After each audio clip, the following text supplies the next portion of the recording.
Right, welcome to this Wednesday Brunch Dharma, 27th of May.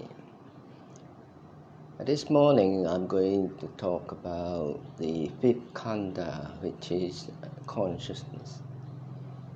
In Pali it's called viññāṇa.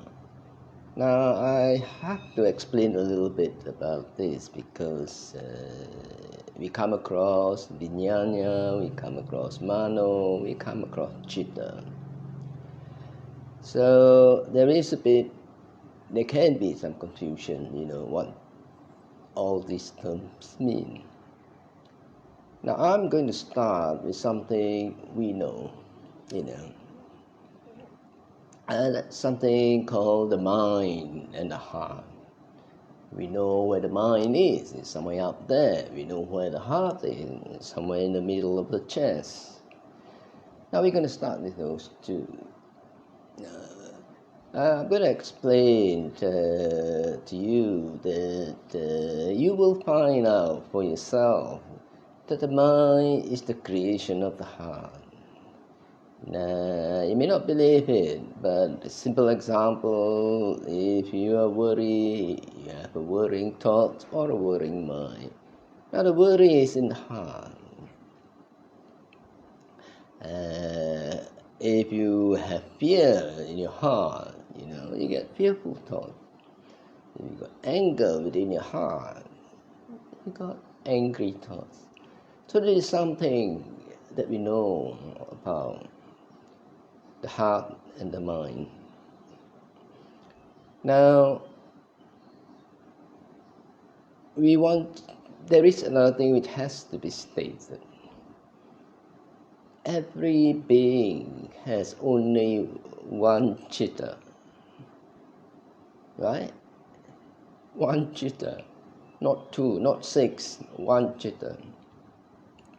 I'll come back to explain what the citta is. Well, citta, trouble is that citta in English is also translated as a consciousness. And viññāṇa is also translated as consciousness. So we'll leave the citta aside and say it is consciousness. Now, in this viññāṇa, we have these 6 types of consciousness, right? You can also say 6 consciousness because they appear at different parts of our body or different parts of our sense space. So you have the body consciousness that only comes up in the sense space of the body. Then you have the eye consciousness. It arises at the eye base. So the nose consciousness, the nasal breath. Hearing consciousness that arises on the hearing base, and so on. So for each particular consciousness arises at a particular base, which means you cannot hear with your eyes, nor can you see with your ears. That is fundamental. If there's something wrong with your eye, you cannot see. When the base is insensitive, you cannot see. You can hear, but you cannot see. You cannot see with your ears. You can hear sounds, and then you can create images within yourself to see. That's a different thing. There's something called synesthesia, in which you hear sounds and then see colors. That's the faculty of the mind, creating images. So we understand these 5 sense consciousness, body consciousness, tongue consciousness, nose consciousness, ear consciousness, and eye consciousness. Those are the 5, very basic. They function very basically. Whatever that consciousness is, with that sense object, it sends it to the mind, and the mind looks after everything. Just the basic function. Take in visual object, sound objects, and flavors, etc. Now, then we come to the mind consciousness. Now, before I go any further, all these consciousness are impermanent, right? That means it arises, stays for a while, and then it ceases. That's what it means. It's impermanent. And the second thing is that they work sequentially.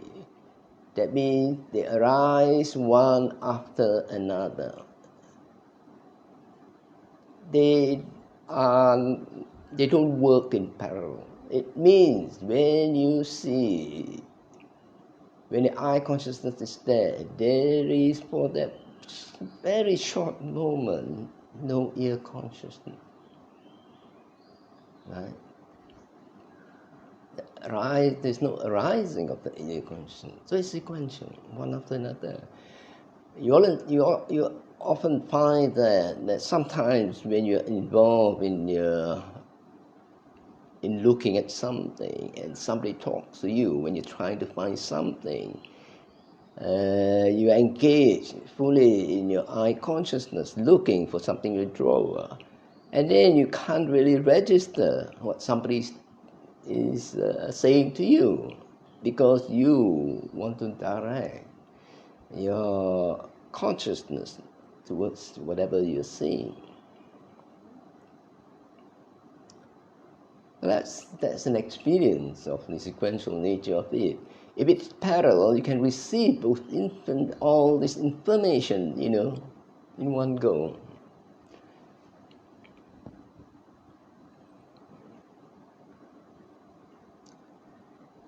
We are going to talk about the mental consciousness, or the mind consciousness.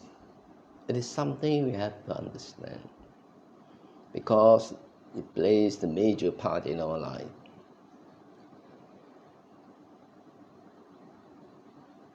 The mind consciousness is also impermanent. It rises, stays, and then it passes away. Now, in this mind consciousness, you can say that it contains everything, right? That is in the other four khandhas. The consciousness is, if you like, something. The mind consciousness contains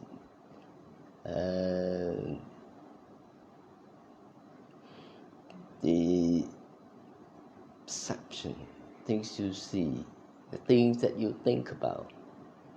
See, all of these happen within the mind consciousness in itself. And those of you who have studied a bit of Abhidhamma would know those dhammas are called Chaitasikas, So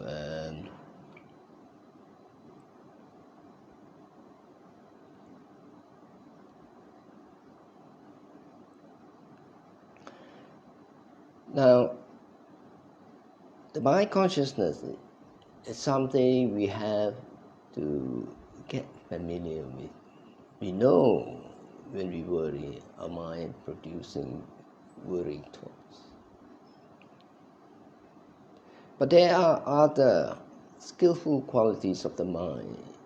It's only when you come to practice meditation that you come to know about different types of mind consciousness.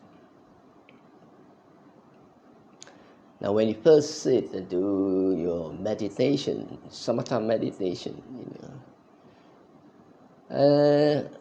you reach a state, what is called upachara samadhi, which is excess concentration.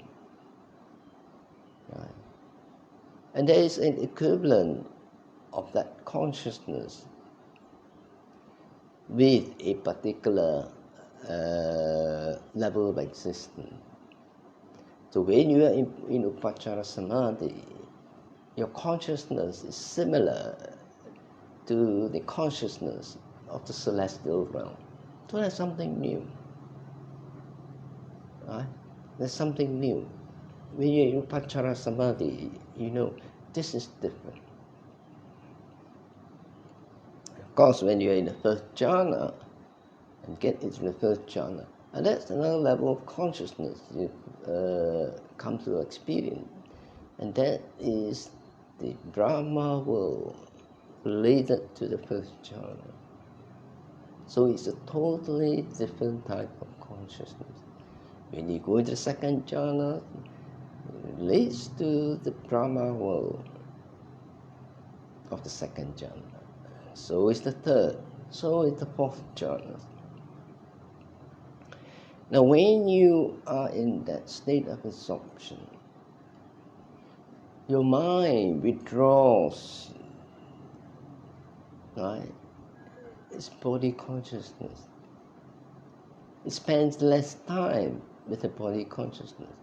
It spends less time with the hearing consciousness. Right? It spends less time with the smelling consciousness and tasting consciousness. So your mind withdraws from this consciousness. So when you are in that state, right, you sometimes don't feel the body. You don't hear sometimes. You don't smell or you don't taste. And you don't see as well, because you're closing your eyes. The next level is the practice is called the arupa jhana. That's the formless sphere. Now, when you are in that sphere, arupa means non-material. Rupa is fine material. So, in the Brahma world, we still have this fine body. When we go to the formless world without form, there is no body. There is no fine material body. Some of you will know that the first arupa jhana is an infinity of space. Second arupa jhana, infinity of consciousness. Third arupa jhana, nothingness. In the fourth arupa jhana, neither perception nor non-perception. When you are in that state, if you practice the arupa jhana, then you do not have a body. Right? Your mind withdraws into that mind-only state when you are in the arupa jhana. And the body do not exist to you when you're in that mind state. What doesn't exist to you, you cannot receive any information that is related to the body. Because you're only a mind-only being, non-material form. So that's why people who practice well can go into a state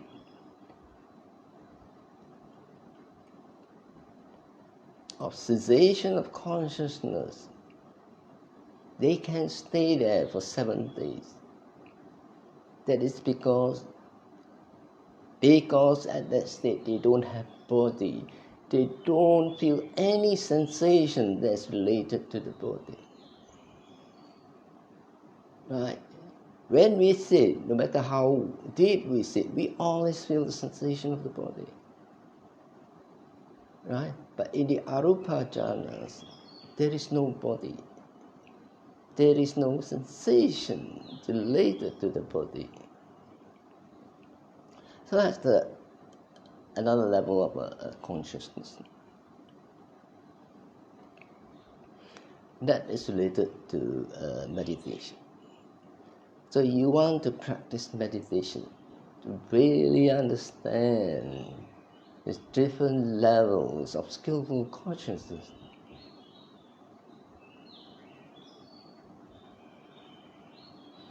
Lots of benefits in the Rupa jhanas. Lots of benefit in the Arupa jhanas.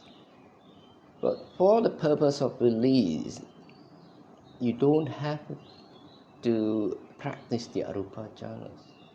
If you practice the Arupa jhanas, it's even better. But it is necessary to practice the Rupa jhanas. Now let's come down to earth, on our practice. So we have all these senses. So what do we do with them? First thing, the two ways. Either you guard your senses, or you pay attention to whatever that comes into your senses. The purpose of guarding the senses is that you can focus on just the one sense. Right? Guarding the senses doesn't mean closing your eyes, plugging up your ears, It means whatever that comes into the sense doors, through the eyes, through the ears, you just let go. You don't pick it up. You just notice sound as sound. Right? Maybe it's loud, maybe it's soft, that much. When you see something, or somebody walking by, you just know that somebody just walked by. You don't notice it to that extent to know whether it's male or female. Right?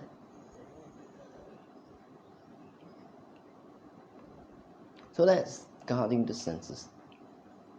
Guarding it from the proliferation of the mind. And it's guarding it so that the mind don't take it up and then play with it and then get lost. Right? Because we have something to do. We are paying attention either to the mindfulness of the body, right, or mindfulness of the feeling, or whatever mindfulness object we are practicing. So that's guarding the senses. That's the purpose of guarding the senses. So we can practice. And the other practice of opening your sense doors to let everything in so that you have the general mindfulness. Even then, when things comes into your eye, you pick it up to the extent of knowing it, knowing there is a person. Who is that person? What is he doing? And that's it. You drop it. Not more than that. Right? They've been seeing things as they are. Right? Not adding more. Not saying, what is he doing? Why is he here? Oh, that's extra. Right? So you want to know and see things, right, as they are at this particular moment. Right? And when you do that, when you develop that kind of broad mindfulness, clear comprehension will arise. Because you are not just mindful of the particular things you pay your attention to, but the whole situation. Right? So that general mindfulness, right, to develop clear comprehension of the situation so that you can act appropriately according to the clear comprehension that arises. Right? So that's a practice with regards to this sense door. with regard to this consciousness. With the mental consciousness, the two practice. Again, concentration practice. To develop the practice, the rupa jhanas or arupa jhana. And to develop mindfulness and clear comprehension of the general situation. Then, later on, when you have developed the concentration of the mind, then you can practice the investigation of the mind.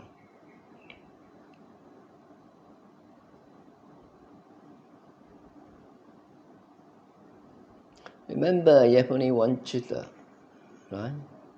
So that citta manifests in all these different types of consciousness. So you can say,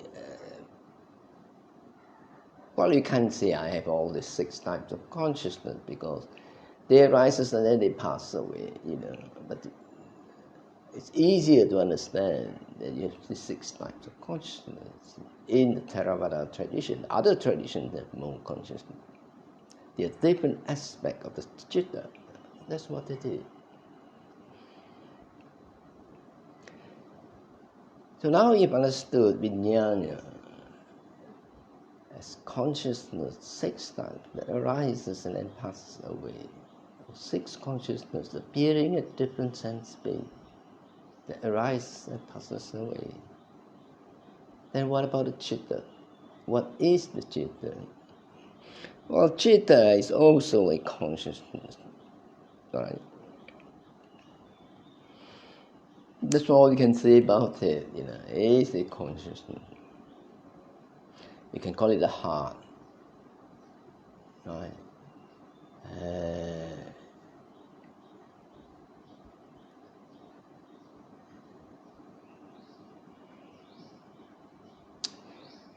The forest tradition differs from the Theravada tradition in the sense that we in the forest tradition says that the citta doesn't die, right? It doesn't die. We kind of think that the citta is permanent. In the beginning, there is the Pabhasira citta, the luminous consciousness. That's all we possess. Right? It's luminous. Let me say a bit light. But it is not pure. Right? That's the consciousness that we have. Pabhasira citta. Now when we have successfully taken out all the defilement, then we still have this same citta, but it's purified. But because it is purified, it is different. And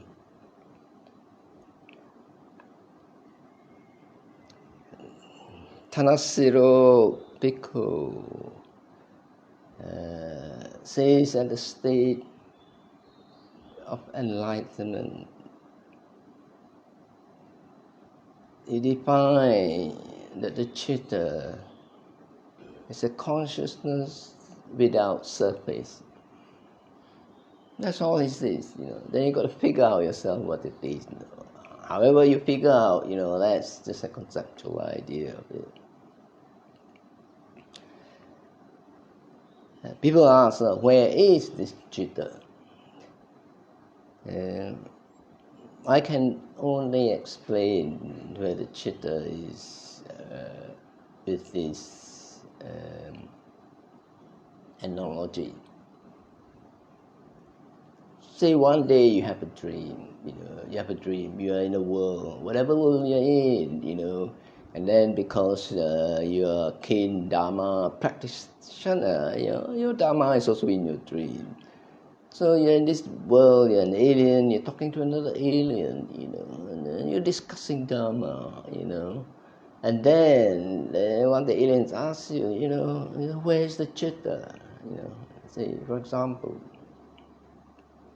So in your dream, it so happens that you realize that you're in a dream, so you are half awake, and then when somebody asks you, where's the Citta? Where do you go after you wake up? You cannot explain to somebody in a dream where you've been after you've woken up from the dream.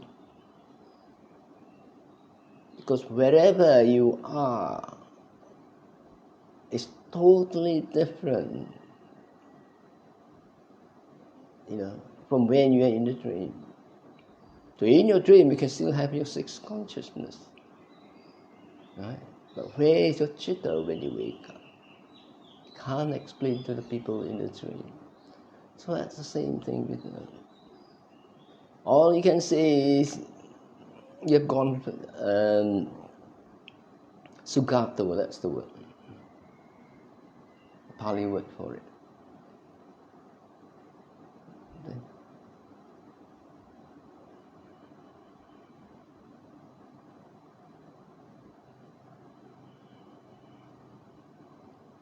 So all this six consciousness is the manifestation of the Citta.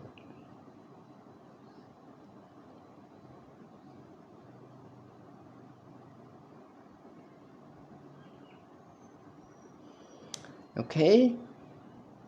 Now you've listened to this Khanda of viññāṇa. Hope you understand a little bit of it, and then practice guarding the senses, developing jhanas or arupa jhanas, investigation of Dhamma. That's your plan.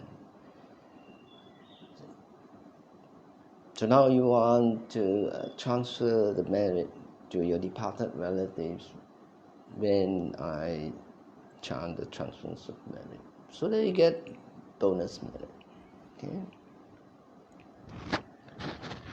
Yatha varivaha purapare purenti sagaram meva ito dinam petanam upakapati Vichitam patitam tumham kipamiva samijatu sabe purentu sankapa chando panaraso yatha manijoti raso yatha sabitiyo vivajantu saparogo vinasatu mate pavan Vantarayo sukhi digayuko bhava bivatana sili sanicam buddha paccaino cattaro dhamma bhaktanti ayuvano sukhang palang bhavatu sabba mangalang rakhantu sabba devata sabba buddhanupavena satha soti bhavantu te bhavatu sabba mangalang rakhantu sabba devata sabba dhammanupavena satha soti bhavantu te bhavatu sabba mangalang Rakhantu sabba devata sabba sanghanu avena satha soti bhavantu